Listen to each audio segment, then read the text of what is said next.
किसी ने क्या खूब कहा है, पानी में गिरने से आदमी की मौत नहीं होती। आदमी की मौत तब होती है जब उसे तैरना ही नहीं आता। परिस्थितियाँ आदमी को संकट में नहीं डालती। आदमी संकट में तब जाता है जब उसे परिस्थितियों का सामना ही नहीं करना आता है। नमस्कार दोस्तों, मैं हूँ हरीश। स्वागत करता हूँ आपका हरीश इंग्लिश के ऑफिशियल चैनल पर। दोस्तों, आज का वीडियो आपको बहुत कुछ सिखा जाएगा। आज का वीडियो आपको सिखाएगा कि हर सिचुएशन में खुश कैसे रहे, हर सिचुएशन में खुशी के माहौल कैसे ढूंढे। दोस्तों, वीडियो को अंत तक देखना, आपको बहुत कुछ समझ में आ जाएगा। सबसे पहले वीडियो को स्टार्ट करते हैं, एक छोटी सी कहानी आपको सुनाते हैं। कहानी में एक राजा होता है जो विकलांग होता है, जिसकी एक आँख और एक पैर नहीं होता है। वो राजा जिस राज्य का राजा था, उस राज्य के सारे लोग काफ़ी खुशहाल रहते थे, काफ़ी सुखमय रहते थे। एक दिन राजा जब अपने छत से अपने राज्य को देख रहा था, तो अपने राज्य को देखकर वो राजा बहुत खुश होता है। उन्हें देखकर उसे समझ में आ जाता है कि हमारा राज्य बहुत सुखमय है, यहाँ पर खुशियाँ ही खुशियाँ है।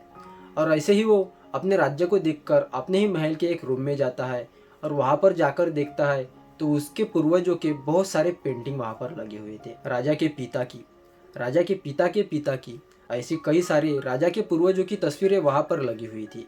अब सबों को देखकर राजा खुश हो जाता है। एक पॉजिटिव एटीट्यूड उसमें आता है कि मैं कितना खुश नसीब हूँ कि मैं इतने अच्छे परिवार में पैदा हुआ, मैं यहाँ का राजा हुआ।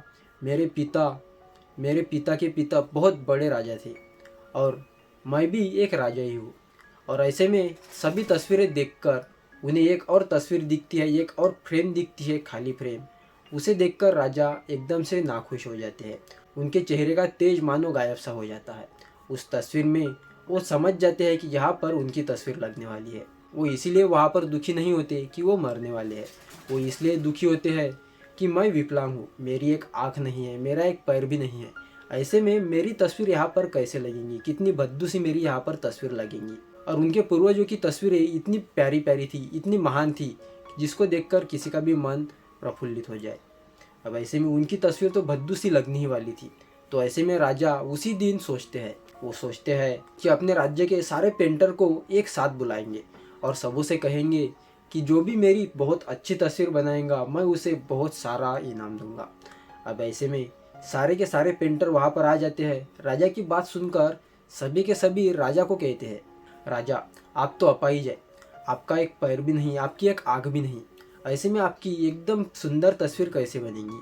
तो सभी ना कहते हैं, क्योंकि सबों को डर था, अगर तस्वीर अच्छी बनी तो ठीक, अगर बुरी बनी तो राजा तो हमें मार ही देगा।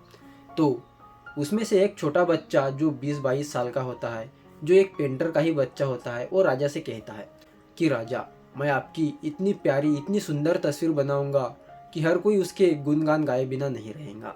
तो राजा को उसकी बातें सुनकर, उसकी पॉजिटिव चीज़ें सुनकर राजा एकदम से हाँ कह देता है। राजा का उस बच्चे पर बहुत भरोसा आ जाता है। और जो लड़का होता है वो राजा से सिर्फ 1 महीने का वक्त मांगता है, क्योंकि उस तस्वीर को बनाने के लिए उस लड़के को 1 महीने का वक्त बहुत ज़रूरी था, क्योंकि उसमें बहुत सारी क्रिएटिविटी लाना ज़रूरी था, उसमें बहुत सारी चीज़ें देखना खोजना ज़रूरी था।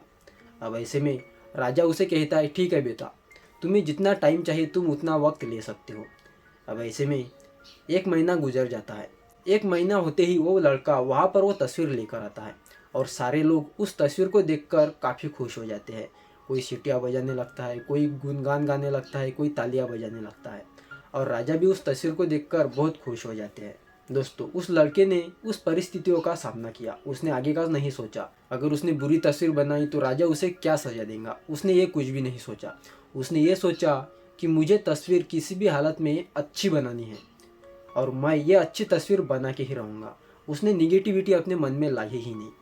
दोस्तों, आपको बता दूं, वो तस्वीर कुछ ऐसी थी जैसे कि आपको डिस्प्ले पे दिख रहा है। राजा घोड़े पर बैठे हुए हैं। राजा ने एक आँख से एक निशाना साधा हुआ है अपने बाणों से, और राजा का एक पैर जो होता है, जो पैर टूटा हुआ होता है, वो घोड़े के उस साइड दबा हुआ होता है। दोस्तों, ये तस्वीर किसी का भी मन जीत लेती थी।